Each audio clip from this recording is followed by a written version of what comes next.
welcome to another video. So first of all, a regular disclaimer, this is for educational purposes only. If you require more support, please contact a mental health professional, specifically someone who at least understands the dynamic of narcissism and narcissistic abuse and the cycles and patterns, etc.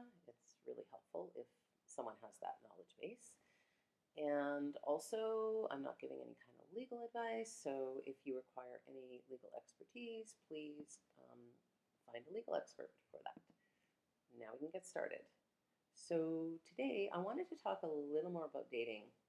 Last time I spoke about dating, and I talked about more in the general sense of kind of overusing the whole narcissistic piece.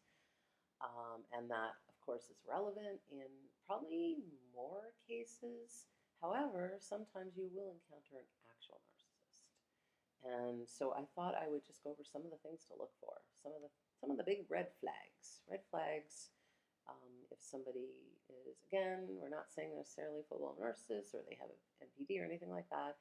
We're just saying that they might have some traits. There might be some warning signs. And again, you can leave anytime. Like they don't have to be a narcissist. You never have to like someone. You don't owe anyone anything. If anyone makes you uncomfortable or there's any reason why you don't want to pursue anything or meet anyone or even send a message, that's completely up to you.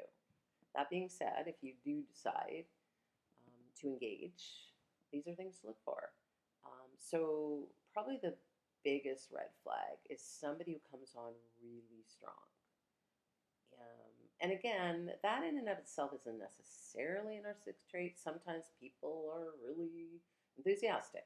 However, a person who is not a narcissist will back off. So in other words, let's say someone's coming a little strong, really excited, and you kind of wanted to slow things down a little, they would respect that. They'll respect your boundaries. That's the difference. So a narcissist will not respect your boundaries. And they basically, you get caught up in it. There's almost this feeling of, you know, that saying about being swept off your feet. That's not a good thing. We don't want that. Even though it sounds super exciting and it makes good drama in movies and TV, it's not healthy.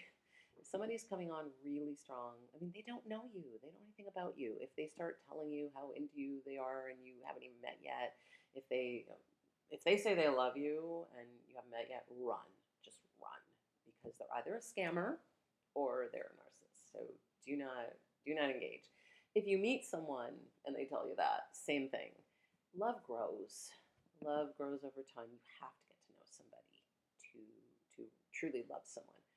Sure, we get mixed up with the whole infatuation piece, that what I call the chemical soup.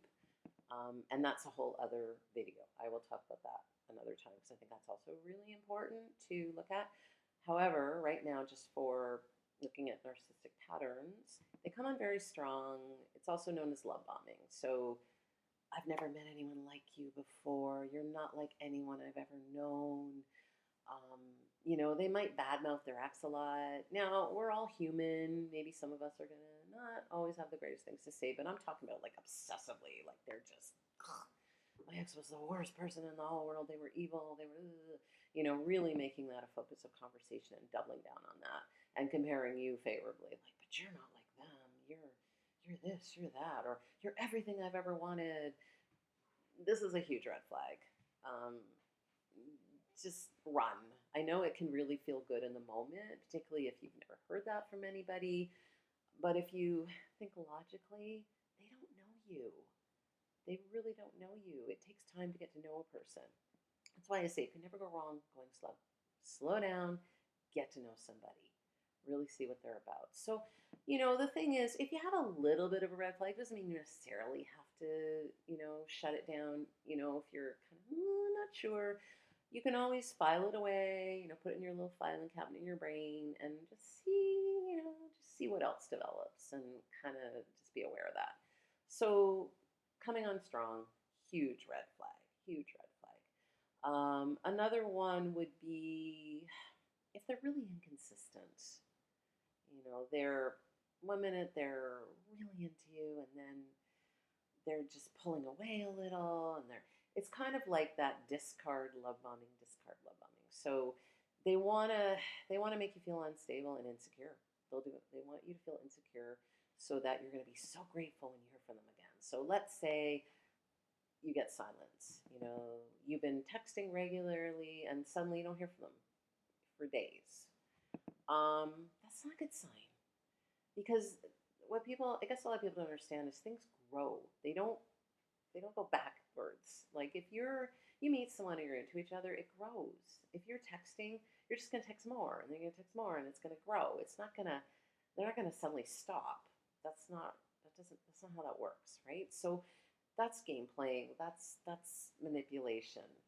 If you have to analyze it, I always say if you have to analyze it, there's something very wrong. It's not healthy if you have to analyze. So just start analyzing. Ooh, I wonder, do they really like me, and why are they acting this way?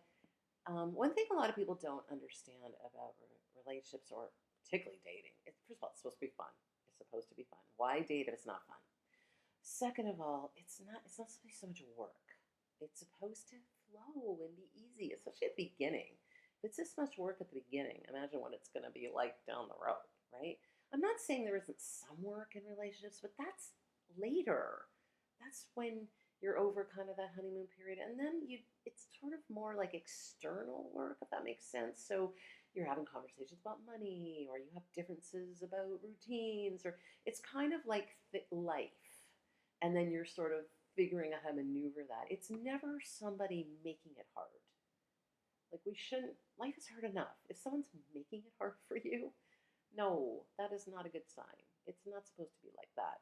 That's not healthy. So why on earth do you want to give your time and your energy into someone who's like making you have to think about it all the time, put all that energy and space and analyze and overthink? It's just, I don't know if you remember, but years ago there was some book that came out, and I've never read it. I've heard it's a terrible book, and the only good takeaway I got from it is it's called "You Not That Into You," right? Which could go the other way around, she's or they or whoever is not into you, right? Not into each other.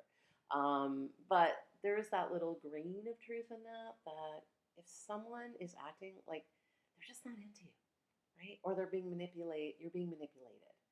So if someone likes you, you will know it. You will know it. You will never have to guess. You'll never have to analyze. It just flows. So that's kind of my long way of saying that the opposite of that, is abusive, it's narcissistic, it's manipulating. So anytime you feel manipulated, you probably are being manipulated. And that's something maybe I want to put out there. If it feels off, it is. If you're uncomfortable, you have a reason. Trust your instincts. If you're at the very beginning and maybe you're feeling, well, I kind of like them, but I'm not really sure, just have a conversation and see how they act. If they're evasive, if they make excuses, if they're not accountable, if you try to set boundaries, they don't respect them, that's when people tell you who they are. So that comes to our other huge red flag is you cannot set boundaries. If you can't set boundaries with somebody and they're constantly going to be on, they're going to get super defensive about everything, feel attacked. They're always being attacked and you're this, you're that, blah, blah, blah. That's another big red flag. You cannot set boundaries. So I think I'll leave it at that for today, not to kind of give you too much information. But really, the biggest red flags are coming on strong and or love bombing, the inconsistent or what we call inconsistent positive reinforcement, which is a great way to create a trauma bond, which is another thing I can talk about in another video, and the not respecting boundaries. Those are really the three. There's more, but those are really the three biggies. So, just if you meet somebody, trust your instincts, take your time. You're not obligated. You don't owe anyone anything. You're not obligated to ever go out with anyone. You're not even obligated to talk to anyone if you don't want to. You can just, I'm not into it. I don't want to. You never have to have a reason not to engage. So, going forward, like I said, dating is hard.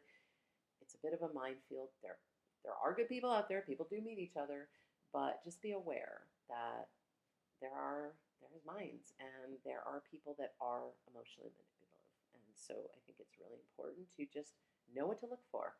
I hope you found this helpful. If you enjoyed this video and you already aren't subscribed, please subscribe. Please spread the word. I really want to try and build this up. And give me a thumbs up. Until next time, take care.